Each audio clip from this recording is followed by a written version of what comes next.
स्वागत है आप सबका आपके अपने चैनल रंजन स्टडी में।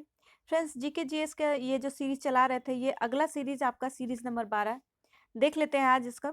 चलिए स्टार्ट करते हैं। पहला है, खरीफ फसल की बुआई जून जुलाई में की जाती है। तो खरीफ फसल की बुआई कब की जाती है फ्रेंड्स? तो जून जुलाई में की जाती है। कब की जाती है?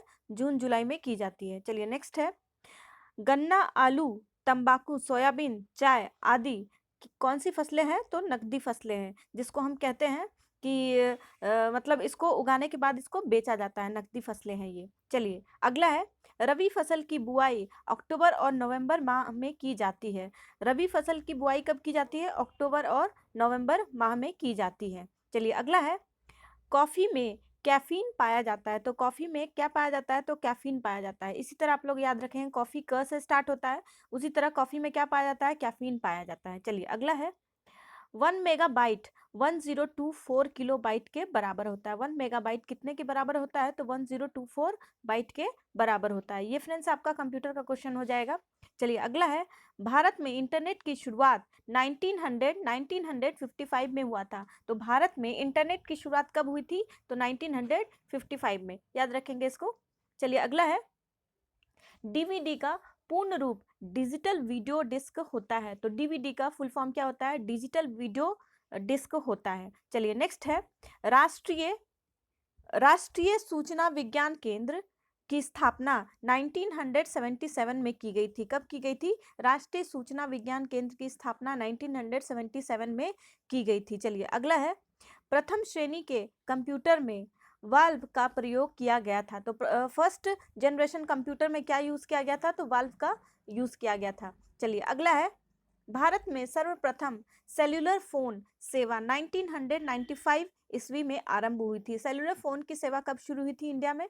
तो 1995 ईस्वी में आरंभ की गई थी। चलिए अगला है, गांधीवादी योजना को श्री मन्नारायण ने 1944 ईस्वी में तैयार किया था। कब किया था? 1944 ईस्वी में तैयार किया था। अगला है, लॉर्ड हार्डिंग ने नरबलि प्रथा पर प्रतिबंध लगाया था। तो नरबलि प्रथा पर किसने प्रतिबंध लगाया था? तो लॉर्ड हार्डिंग ने लगाया था। ऐसे आप लोग याद रखेंगे इसको। अगला है, भूदान आंदोलन की शुरुआत विनोबा भावे ने पोचमपल्ली, जो कि तेलंगाना में है, 1951 में की थी। तो भूदान आंदोलन किसने शुरुआत की थी? तो विनोबा भावे ने की थी। और कब की थी? 1955 में। और कहाँ से की गई थी? तो तेलंगाना के पोचमपल्ली से की गई थी। तेलंगाना के पोचमपल्ली से शुरू की गई थी। चलिए नेक्स्ट है, भूदान आंदोलन के तहत रामचंद्र रेड्डी ने सबसे पहले भूमि दान में दी थी। तो सबसे पहले भूमि दान किसने दी थी?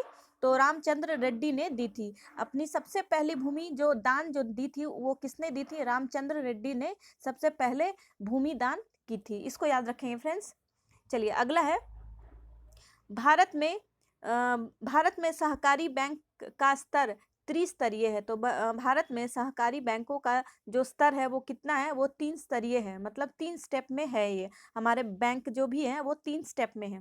चलिए अगला है, 4 बैंकों को मिलाकर यूनाइटेड बैंक ऑफ इंडिया की स्थापना की गई थी। तो यूनाइटेड बैंक ऑफ इंडिया की स्थापना कैसे की गई थी? तो इसमें 4 बैंकों को मिलाकर बनाया गया था, तब इसको बनाया गया था। यूनाइटेड बैंक ऑफ इंडिया की स्थापना की गई थी। चलिए अगला है, नाटो का निर्गमन भारतीय रिजर्व बैंक करता है। तो इसका निर्गमन कौन करता है नाटो का? तो एसबीआई करता है, जिसको हम कहते हैं भारतीय स्टेट बैंक। चलिए अगला है, नाटो का निर्गमन न्यूनतम कोष प्रणाली द्वारा किया जाता है। तो ये कैसे किया जाता है? तो न्यूनतम कोष प्रणाली द्वारा किया जाता है। इसको याद रखेंगे फ्रेंड्स, ये इंपॉर्टेंट है।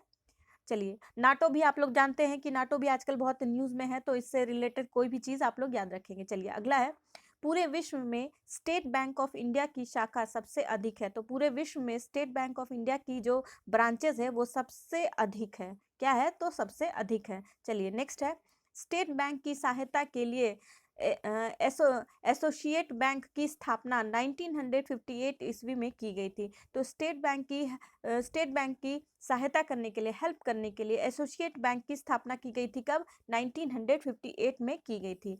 चलिए नेक्स्ट है, भारत के विदेशी व्यापार को वित्त एवं अन्य सुविधाएं एग्जिम बैंक उपलब्ध कराता है। तो भारत को विदेशी व्यापार के वित्त एवं अन्य सुविधाएं जो हैं वो कौन प्रदान करता है? तो एग्जिम बैंक जो है वो प्रदान करता है। चलिए अगला है, आयात निर्यात बैंक एग्जिम बैंक की स्थापना 1 जनवरी 1982 ईस्वी को की गई थी। तो आयात निर्यात मतलब इंपोर्ट एक्सपोर्ट बैंक, जिसको हम कहते हैं एग्जिम बैंक।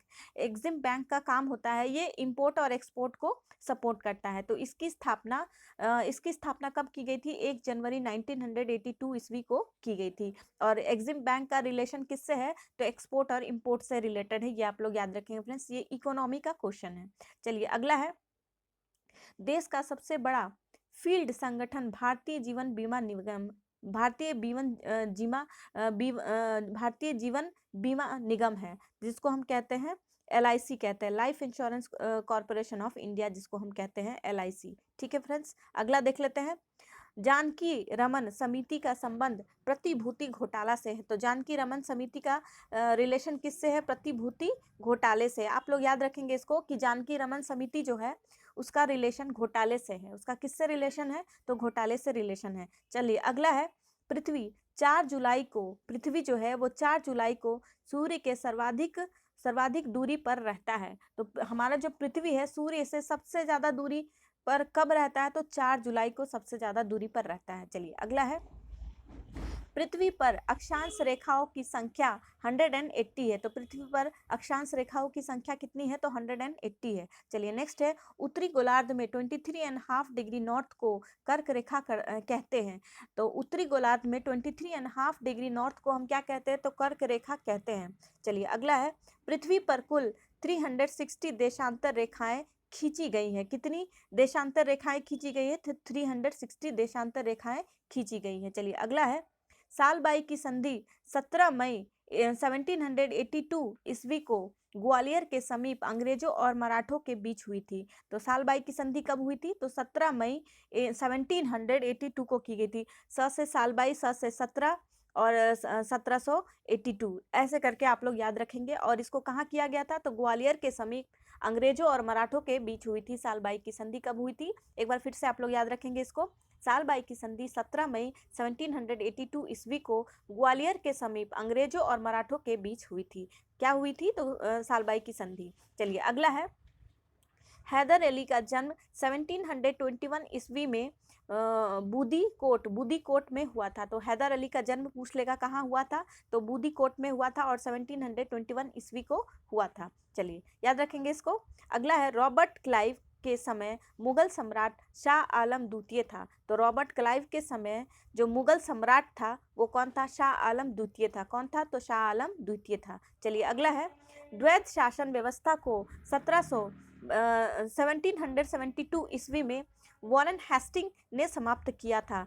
तो द्वैध शासन को किसने मतलब समाप्त कर दिया था? तो 1772 में किया था और वॉरेन हेस्टिंग ने समाप्त कर दिया था। चलिए अगला है, स्पेन ने 1580 ईस्वी में पुर्तगाल पर अपना अधिकार स्थापित कर लिया था। तो स्पेन ने अपना स्थापित जो है वो पुर्तगाल पर कब कर लिया था? तो 1580 में कर लिया था स्पेन ने। ठीक है, अगला है, संभाजी शिवाजी का ज्येष्ठ पुत्र था। संभाजी जो थे वो शिवाजी के ज्येष्ठ पुत्र थे, मतलब सबसे बड़े पुत्र थे। शिवाजी के सबसे बड़े पुत्र का नाम संभाजी था। ऐसे आप लोग याद रखेंगे। चलिए अगला है, पुरंदर की संधि 1665 ईस्वी में हुई थी। तो पुरंदर की संधि कब हुई थी फ्रेंड्स? तो 1665 ईस्वी में हुई थी। मुगल वंश का अंतिम शक्तिशाली सम्राट औरंगजेब था। तो मुगल वंश का अंतिम शक्तिशाली सम्राट कौन था? तो औरंगजेब था। चलिए अगला है, कनिष्क की राजधानी पुरुषपुर और मथुरा थी। तो कनिष्क की राजधानी, राजा जो कनिष्क था उसकी राजधानी कहाँ थी? तो पुरुषपुर और मथुरा थी, ये दोनों उसकी राजधानी थी। अगला है, शून्यवाद का विकास दार्शनिक नागार्जुन ने किया था। तो शून्यवाद का विकास किसने किया था? तो नागार्जुन ने किया था।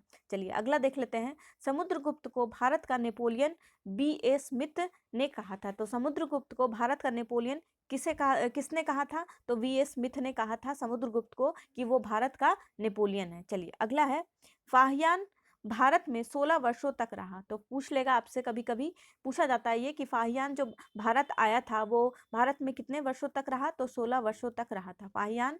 भारत में 16 वर्षों तक रहा था। चलिए अगला है, हिजरी संवत 622 ईस्वी में शुरू हुआ था। हिजरी संवत कब शुरू हुआ था, तो 622 ईस्वी में शुरू हुआ था। चलिए अगला है, कुतुबुद्दीन ऐबक को लाख बख्श कहा जाता है। तो कुतुबुद्दीन ऐबक को लाख बख्श के नाम से भी कहा जाता था। चलिए अगला देख लेते हैं, रजिया का शासनकाल 1236 से लेकर 1240 ईस्वी था। तो रजिया सुल्ताना जब सुल्तान बनी थी तो उसका शासन कब से कब तक था, तो ये 4 साल के लिए राज किया था इसने, 1236 से लेकर के 1240 ईस्वी तक। चलिए आज का आखिरी क्वेश्चन देख लेते हैं, फ्री जोन शब्द का संबंध किससे है, तो फ्री जोन शब्द का संबंध आपका खो खो से हो जाएगा। किससे हो जाएगा, तो खो खो गेम से हो जाएगा। फ्री जोन शब्द का संबंध किससे है, तो खो खो से है। चलिए ठीक है फ्रेंड्स, आप लोग याद रखेंगे इसको। मिलते हैं आपसे नेक्स्ट वीडियो में, तब तक के लिए थैंक यू। आप अपना ख्याल रखिए और इसी तरह पढ़ते रहिए।